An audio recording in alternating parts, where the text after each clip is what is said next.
안녕하십니까. 사막의 생수입니다. 오늘은 아브라함의 일생 중에서 9번째 이야기, 아브라함 복의 현조서라는 제목으로 말씀을 같이 나누겠습니다. 먼저 창세기 14장 17절에서 24절 말씀을 제가 봉독해 드리겠습니다. 아브라함이 그돌라오멜과 그와 함께 한 왕들을 쳐부수고 돌아올 때에 소돔 왕이 사회의 골짜기 곧 왕의 골짜기로 나와 그를 영접하였고, 살렘 왕 멜기세덱이 떡과 포도주를 가지고 나왔으니 그는 지극히 높으신 하나님의 제사장이었더라. 그가 아브라함에게 축복하여 이르되, 천지의 주제이시오 지극히 높으신 하나님이여, 아브라함에게 복을 주옵소서. 너희 대적을 내 손에 붙이신 지극히 높으신 하나님을 찬송할지로다 하며, 아브라함이 그 얻은 것에서 10분의 1을 멜기세덱에게 주었더라. 소돔 왕이 아브라함에게 이르되, 사람은 내게 보내고 물품은 내가 가지라. 아브라함이 소돔 왕에게 이르되, 천지의 주제시오 지극히 높으신 하나님 여호와께 내가 손을 들어 맹세하노니, 내 말이 내가 아브라함으로 치부하게 하였다 할까 하여 내게 속한 것은 실 한 오락이나 들매끈 한 가닥도 내가 가지지 아니하리라. 오직 젊은이들이 먹은 것과 나와 동행한 아넬과 에스골과 마므레의 분깃을 제할지니 그들이 그 분깃을 가질 것이니라. 아멘. 아브라함이 318명의 가신들을 나누어 밤에 급습하여 막강한 메소포타미아 지역의 강대 연합군에게서 모든 빼앗겼던 것들을 다 찾아왔습니다. 이미 앞에서 말한 바와 같이 아브라함의 전쟁은 정복전쟁이나 탈취전쟁이 아니라 구출전쟁이라고 했습니다. 포로로 잡혀간 롯과 소돔 사람들과 그들의 재물을 다시 찾아오기 위한 전쟁을 치르는 것입니다. 영혼을 구출하는 전쟁, 영혼을 죄악에서 마귀에게서 구하는 전쟁이 여호와의 전쟁입니다. 그리스도인들은 타인을 정복하기 위해 전쟁하며 이익을 취득하기 위해 전쟁을 해서는 안 됩니다. 아브라함의 가신들은 그가 집에서 낳아서 기르고 훈련시킨 종들이었습니다.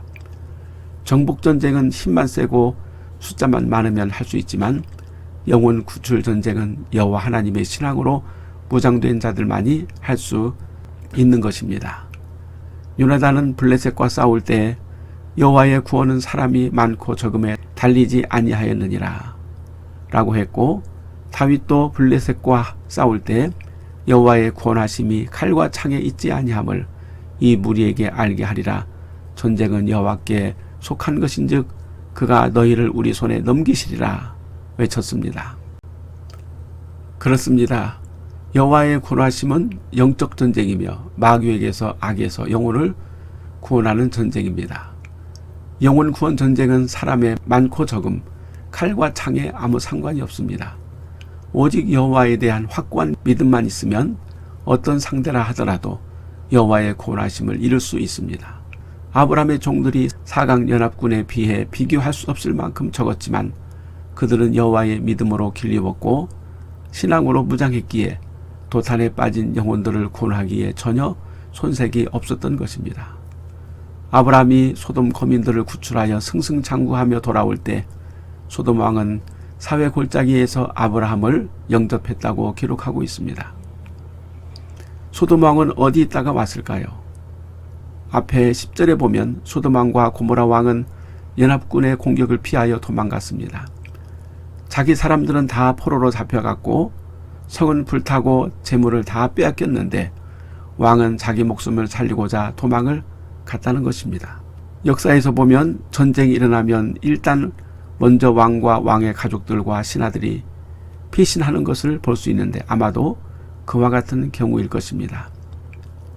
도망가다가 시딤 골짜기, 즉 역청 골짜기에 빠져 허우적거리다가 겨우 구사일생으로 살아서 도망하여 사회 골짜기에 숨은 것 같습니다.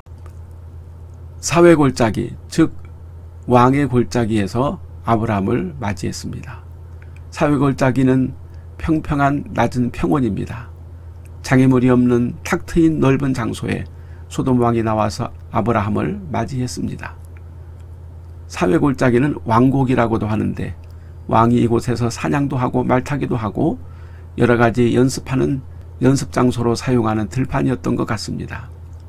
그런데 그곳에서 동시에 살렘 왕 멜기세덱이 떡과 포도주를 가지고 나왔다고 성경은 기록하고 있습니다. 살렘 왕은 평화의 왕, 멜기세덱은 의의 왕이라는 뜻인데, 멜기세덱이 어떻게 동시에 소돔 왕과 같은 장소에 아브라함을 맞이했을까요? 멜기세덱은 높으신 하나님의 제사장이었다고 기록하고 있습니다. 멜기세덱에 대해서는 많은 유추들이 있습니다.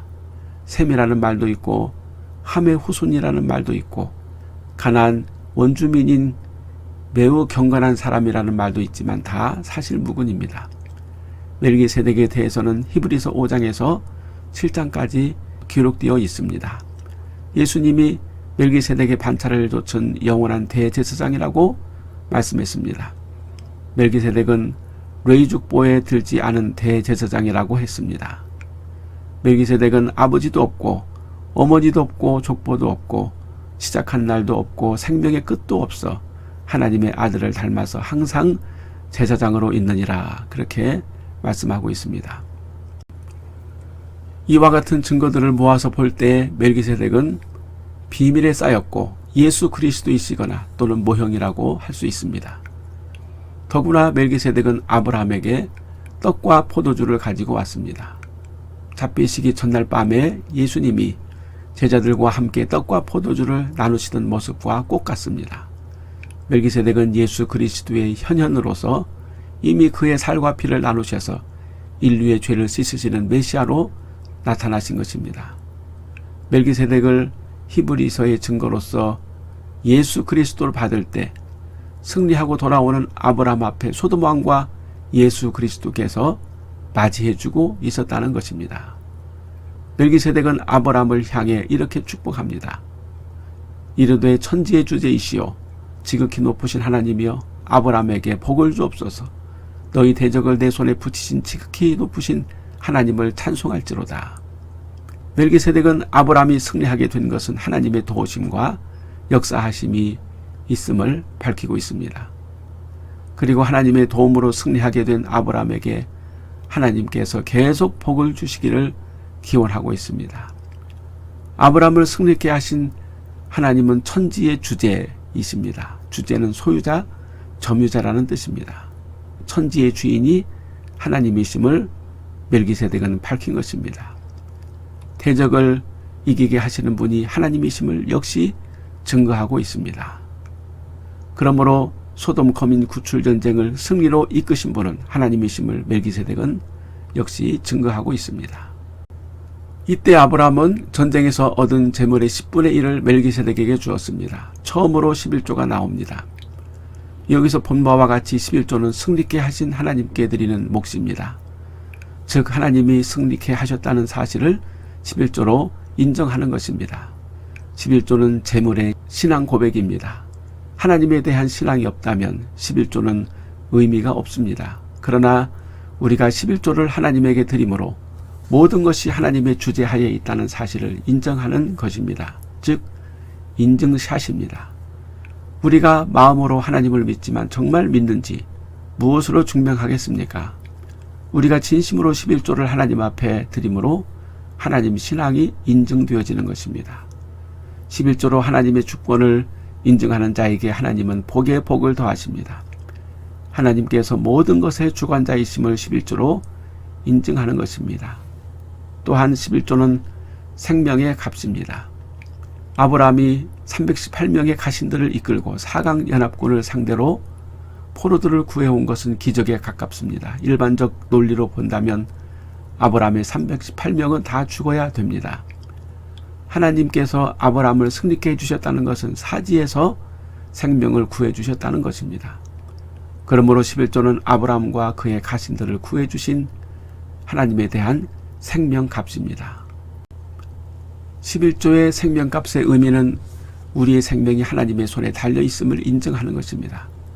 우리 그리스도인들은 예수님의 피값으로 사망에서 생명으로 옮겨왔습니다. 그래서 11조를 교회에 드립니다. 왜냐하면 피값으로 사신 교회를 살리기 위해서입니다. 11조는 교회를 세우고 영혼들을 하나님 앞으로 인도하고 구제하며 선교하는 데 필요하게 쓰입니다. 우리의 생명의 값으로 다른 영혼들의 생명을 구원하는 일에 사용하는 것이 11조입니다. 멜기세덱과의 만남이 끝난 후에 아브라함에게 소돔 왕이 와서 모든 물품은 다 내가 가지라고 했습니다. 그때 아브라함은 자신의 복의 주소, 복의 현주소가 어디인지 분명히 밝힙니다. 천지의 주제이시오 지극히 높으신 하나님께 내가 손을 들어 맹세하노니 내 말이 내가 아브라함으로 치부하게 하였다 할까 하여 내게 속한 것은 실 한 오락이나 들매끈 한 가닥도 내가 가지지 아니하리라고 천명했습니다. 왜 그랬을까요? 아브라함은 11조를 어디서 드렸을까요? 그 얻은 것에서라고 말씀하고 있습니다. 그 얻은 것은 즉 아브라함이 전쟁에서 얻은 모든 전리품 중에서라는 뜻입니다. 그러면 아브라함은 소돔에 되찾은 물품에서 11조를 한 것이 아니란 말인가요? 그렇습니다. 아브라함이 그의 318명의 군사들과 4강 대연합군을 대항하여 싸워 정당하게 얻은 전리품 중에서 11조를 한 것입니다. 소돔성의 재물의 근본을 아브라함은 알았습니다. 음란과 퇴폐의 온상인 소돔성에서 생산된 물품을 아브라함은 전혀 추호도 탐내지 않았다는 것입니다. 신명기 7장 25절 말씀에 너는 그들의 조각한 신상들을 불사르고 그것에 입힌 은이나 금을 탐내지 말며 취하지 말라. 두렵건대 내가 그것으로 인하여 올무에 들까 하노니 이는데 하나님 여호와의 가증이 여기시는 것임이니라. 하나님은 이스라엘 백성들에게 우상에 붙은 금이나 음을 탐내어 뜯어내지 말라고 하셨습니다. 우상에 붙은 금, 은도 역시 불사르고 회파하라고 하셨습니다. 하나님은 외양으로 나타난 것만 보시는 분이 아니라 물품이 어디서 어떻게 생겨났는지를 보십니다. 거짓과 술수로 얻은 재물은 하나님께서 결코 기뻐하시지 않습니다. 심지어 하나님은 창기에 번 돈과 개같이 번 돈을 하나님에게 바치지 말라고 했습니다. 아브라함은 소돔의 재물로 11조를 하지 않았을 뿐만 아니라 그것으로 자기의 재물도 삼지 않았습니다. 하나님께서 기뻐하시지 않는 재물이기 때문입니다. 우리 그리스도인들은 어떻게 벌든지 돈을 벌어서 11조도 하고 감사도 하고 선교 헌금도 하고 건축 헌금도 하면 된다고 생각합니다. 과정이 어떻든지 결과만 좋으면 된다는 것은 세상의 방식이요 마귀의 덫입니다. 하나님은 의도도 과정도 결과도 다 하나님의 뜻에 맞아야 기뻐하십니다. 아브라함은 소돔의 재물을 취하는 것은 하나님의 승리를 모독하는 일이라는 사실을 알았습니다. 거룩한 전쟁에 더러운 일을 남겨서는 안 됩니다. 더러운 이익으로 아브라함이 부자가 되었다는 추모를 남겨서도 안 되는 것입니다. 또 생명을 구출해주는 일을 해놓고 값을 받아서도 안 됩니다. 생명값은 오직 하나님에게만 드리는 것이고 하나님만 받으실 자격이 있습니다. 그것을 아브라함이 취한다면 불신앙이요 하나님을 모독하는 일이 되는 것입니다. 헤롯 왕은 사람들에게 영광을 받다가 하나님에게 저주를 받아 충에 먹어 죽었다고 사도행전 12장 23절에서 기록하고 있습니다. 아브라함은 완전한 복을 받기 위해 더러운 이익을 거부했습니다. 하나님께서 주시는 복은 거룩하고 더러움이 없는 복입니다. 시편 128편 1절 말씀에 내가 내 손이 수고한 대로 먹을 것이라 내가 복되고 형통하리로다 라고 말씀했습니다. 우리가 정직하게 하나님의 뜻대로 수고해서 얻은 재물이 가장 큰 복이요 형통임을 말씀하고 있습니다. 불로소득이나 한탕주의, 횡재 따위는 우리 그리스도인들에게 전혀 어울리지 않습니다. 그것들은 마귀의 속임수요 타락의 도구입니다. 아브라함은 당당히 더러운 일을 거부하고 하나님의 복을 구했습니다. 아브라함의 복의 현주소는 바로 여호와 하나님을 신뢰하는 것이고 찬양하는 것이었습니다. 그리고 하나님이 주시는 참된 복을 바랐던 것입니다. 아브라함은 자신은 하나님의 복을 구했지만 그와 함께 동맹한 아넬과 에스골과 마므레의 몫은 소돔의 물품에서 제했습니다. 왜냐하면 그들은 여호와 하나님을 믿지 않았고 믿음의 법칙에 적용되지 않았기 때문입니다. 예수님께서 하나님의 것은 하나님께 가이사의 것은 가이사에게라고 말씀하신 것과 상통합니다. 세상은 세상의 법칙을 따르게 내버려 두고 하나님의 백성들은 하나님의 법을 따라야 합니다. 불신앙의 세상을 하나님의 법으로 강제 징용해서는 안 됩니다. 마지막 세상을 하나님의 법으로 심판하실 이는 오직 하나님이십니다. 아브라함은 그와 동맹한 자들에게는 세상의 법칙을 따라서 수고의 몫을 소돔왕이 주도록 한 것입니다. 그리스도인이 세상을 다 바꿀 수는 없습니다.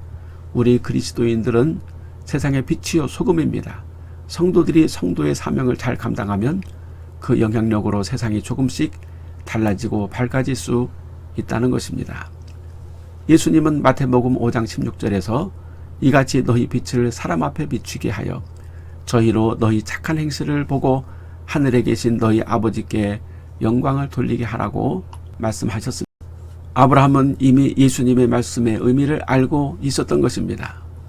그리스도인들은 감동과 감화로 세상을 변화시키는 것이지 강제나 폭력, 억지로 세상을 바꿔서는 안 됩니다. 결론적으로 아브라함의 복의 주소는 여호와 하나님이신 것처럼 우리 그리스도인의 복의 현주소도 역시 하나님과 예수 그리스도이십니다.